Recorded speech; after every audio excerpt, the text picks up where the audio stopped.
Welcome to our Giant Tex family. இன்னைக்கு நீங்க பாக்குறது ரொம்பவே பியூட்டிஃபுல்லான வைரூசி கலெக்ஷன் சாரீஸ் தான் பார்த்துட்டு இருக்கீங்க. இதுல நிறைய கலர்ஸ் நம்ம அரேஞ்ச் பண்ணிருக்கோம். இதுல உங்களுக்கு என்ன சாரி பிடிச்சிருக்கோ டக்குனு ஸ்கிரீன்ஷாட் எடுத்து வாட்ஸ்அப் ஷேர் பண்ணுங்க. பியூட்டிஃபுல்லான கலர் செட்ல நம்ம கொண்டு வந்திருக்கோம். நிறைய கலர்ஸ் அவைலபிளா இருக்குங்க. இந்த சாரீஸ் எல்லாம் வியர் பண்றதுக்கு ரொம்பவே கிராண்ட் லுக்ல இருக்கும். பிரிட்டியான கலெக்ஷன்ஸ் ஒன் பை ஒன் என்ன கலர்ஸ் இருக்குன்னு பார்த்தலாமா?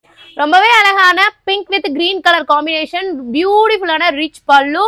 And then இதோட பிளவுஸ் பாத்தீங்கன்னா உங்களுக்கு செக்கோட பேட்டர்ன்ல இருக்க பிளவுஸ் உங்களுக்கு 1 மீட்டர். சாரி ஃபுல் அண்ட் ஃபுல்லா பாத்தீங்கன்னா 6.25 மீட்டர். ரொம்பவே அழகான yellow with pink colour combination, blue with red colour combination, grey with orange colour combination, wine with Pepsi blue colour combination, green with red colour combination. பியூட்டிஃபுல்லான சாரினே சொல்லலாம். Just 750 மட்டும்தான் இந்த சாரிக்கு உங்களுக்கு ஷிப்பிங் இருக்கு. ஒரு சாரி எடுத்துறவங்களுக்கு ஷிப்பிங், 2 சாரி எடுத்துற ஃப்ரீ ஷிப்பிங். ஸோ மிஸ் பண்ணாம டக்குனு ஸ்கிரீன்ஷாட் எடுத்து ஸ்கிரீனில் தெரியுற நம்பருக்கு ஷேர் பண்ணி உங்க ஆர்டரை புக் பண்ணிக்கோங்க. நாளைக்கு நம்ம பியூட்டிஃபுல்லான வீடியோஸ்ல நான் உங்களை மீட் பண்றேன். பாய்.